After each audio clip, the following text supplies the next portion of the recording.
کو مضبوط کرے، اپنے ایمانوں کو قوی کرے، کیونکہ صحابہ کرام نے صرف ایمان کو مضبوط کرنے کے لیے 13 سال کھپا دیے تھے، 13 سال کی جد و جہد برداشت کی، اس کے بعد ان کا ایمان بنا تھا، پھر وہ ایمان پہاڑوں جیسا تھا۔ آج دوستو ہم اپنے ایمانوں کا جائزہ لیں، آج ہم اپنے ایمانوں کا جائزہ لیں۔ مؤذن آواز دیتا ہے، صدائیں لگاتا ہے کہ لوگ کامیابی کی طرف آ جاؤ، لیکن آج ہمارے ایمان کا یہ حال ہے۔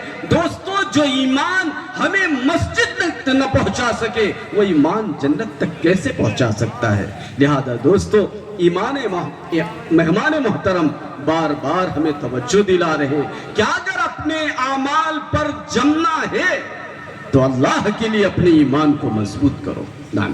فحقيقة الإيمان ما يباع في الدكان ولا يوزع بالمجان ولا يزرع في البستان.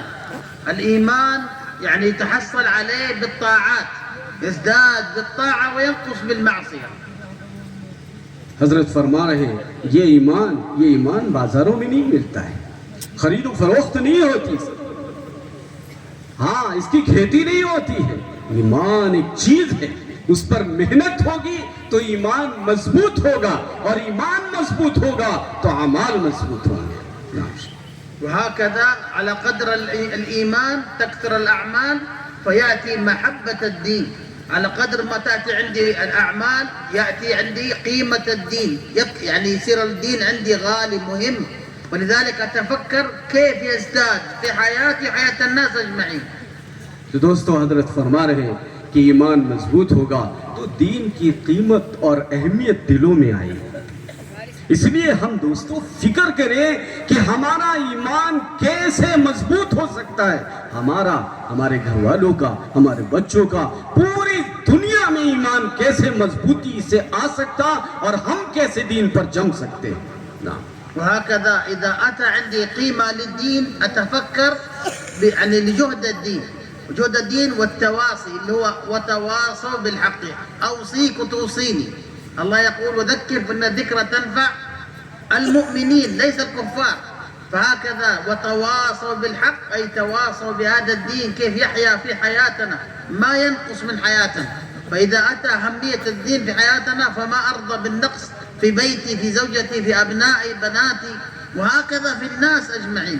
حضرت تفسیر فرما رہے ہیں کہ ایمان کو مضبوط کرنے کا جو طریقہ قرآن نے بتایا ہے اسے ہر حال میں اپنانا ہوگا۔ وَتَوَاصَوْا بِالْحَقِّ، حق کی دعوت دیتے رہو، حق کی فہمائش کرتے رہو، حق کی تلقین کرتے رہو۔ قرآن نے بیان کیا وَذَكِّرْ فَإِنَّ الذِّكْرَى تَنْفَعُ الْمُؤْمِنِينَ کہ ایمان والو آپس میں مذاکرہ کرتے رہو، ایمان کے بول بولتے رہو، یہ تمہارا ایمان کا مذاکرہ تمہارے ایمان کو بڑھائے گا۔ وإذا أتى عندنا فكر الدين وجهد الدين وهم الدين فتأتي لنا الأحوال، يأتي المجاهدة والمشقة. هكذا كان الحبيب صلى الله عليه وسلم قبل الدعوة كان يقول الحبيب، كان يقول الصادق الأمين، كان محبوب عندهم، ولكن بعد الدعوة ماذا قالوا عنه؟ حاشاه صلى الله عليه وسلم، قالوا ساحر، كاهن، كذاب، حاشاه صلى الله عليه وسلم۔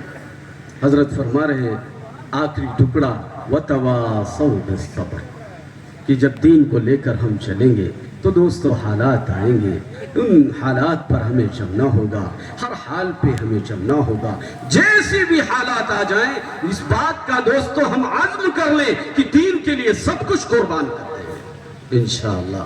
پھر فرمایا کہ اس دین کے پھیلانے میں نبی علیہ السلام نے کتنی تکلیفیں برداشت کی، کتنا مجاہدہ برداشت کیا، صحابہ نے کتنی تکلیفیں برداشت کی کہ رسول اللہ صلی اللہ علیہ وسلم دعوت سے پہلے، لوگوں کو حق کی طرف بلانے سے پہلے آپ سب کے پیارے تھے، سب کے محبوب تھے، سب کے دلارے تھے، لیکن جس دن رسول اللہ صلی اللہ علیہ وسلم نے حق کی دعوت دی, لوگوں کو حق کی طرف بلایا, لوگوں نے کیسے کیسے الزام لگائے, کسی نے جھوٹا کہا, کسی نے کاذب کہا, کسی نے ساحر کہا, کسی نے مجنون کہا, جو جس کے منہ میں آیا سب بک دیا. دوستو یہ آیت ہمیں بتلا رہی ہے کہ دین کے عالم کو لے کر اگر ہم چلیں گے تو حالات آئیں گے. تو دوستو ہم بھی عزم کر لیں, جو بھی حالات آئیں گے انشاءاللہ ہم دین کو لے کر چلیں گے.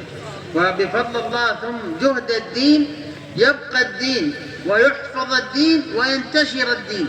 لكن إذا ما أتى في حياتنا جهد الدين اللي هو التواصي بالحق والتواصي بالصبر فما يبقى الدين ولا يحفظ ولا ينتشر, يخرج من حياتنا وتدخل حياة الأغيار في حياتنا. فهكذا ضروري علينا أن نحصل على الإيمان والأعمال وجهد الدين والصبر على جهد الدين إلى ما الله سبحانه وتعالى يجعل يعني خاتمتنا خاتمة السعادة, خاتمة يعني حسن الخاتمة بسبب جهد الدين والتواصي بالحق. حضرت فرما رہے ہیں بھئی دوستو, ہر حال میں دین کے لیے ہمیں تکالیف کو برداشت کرنا ہوگا, دین کے لیے مصیبتوں اور پریشانیوں کو برداشت کرنا ہوگا. یہ حالات ہمارے سامنے آئیں گے دوستو, یہ اللہ کا ضابطہ ہے کہ جو بھی اللہ کا نام لے کر کھڑا ہوگا, جو بھی دین کی تبلیغ کرے گا, اللہ اسے ضرور آزمائیں گے. حضرت قرآن کی تفسیر کر رہے تھے, وَلَنَبْلُوَنَّكُمْ بِشَيْءٍ مِّنَ الْخَوْفِ وَالْجُوعِ وَنَقْصٍ مِّنَ الْأَمْوَالِ وَالْأَنفُسِ وَالثَّمَرَاتِ وَبَشِّرِ الصَّابِرِينَ. کبھی فصلوں کی کمی, کبھی بارش کی کمی, کبھی دوسرے حالات, کبھی اولاد کی نافرمانی, کبھی مال و دولت کی کمی, کبھی دیگر بیماریوں سے پریشانی, ان تمام حالات میں رکھ کر ایمان والوں کو آزمایا جائے گا. لہذا دوستو ہم بھی عہد کر لیں, عزم کر لیں کہ جب تک اس دھرتی پہ زندہ رہیں گے دامن اسلام کو نہیں چھوڑیں گے. لذلك شيئين مهمين في حياتنا حتى يعني يأتي في حياتنا الإيمان والأعمال, الصحبة والبيئة. صحبة صالحة تعينني على إيماني أن يرتقي, وبيئة يذكر الله فيها. نبعد عن البيئات اللي فيها الغفلة والبيئات اللي فيها اللغو, فنحرص على البيئات التي يذكر الله فيها ويترقى فيها إيماني, وأحفظ فيها فكري, وأحفظ فيها سمعي, وأحفظ فيها لساني من الغيبة والنميمة وأكل أعراض الناس, حتى يعني أحافظ على نفسي الصحبة الصالحة والبيئة الصالحة. حضرت فرما رہے ہیں, دو چیزیں فرما رہے ہیں, اچھی صحبت اور اچھا ماحول.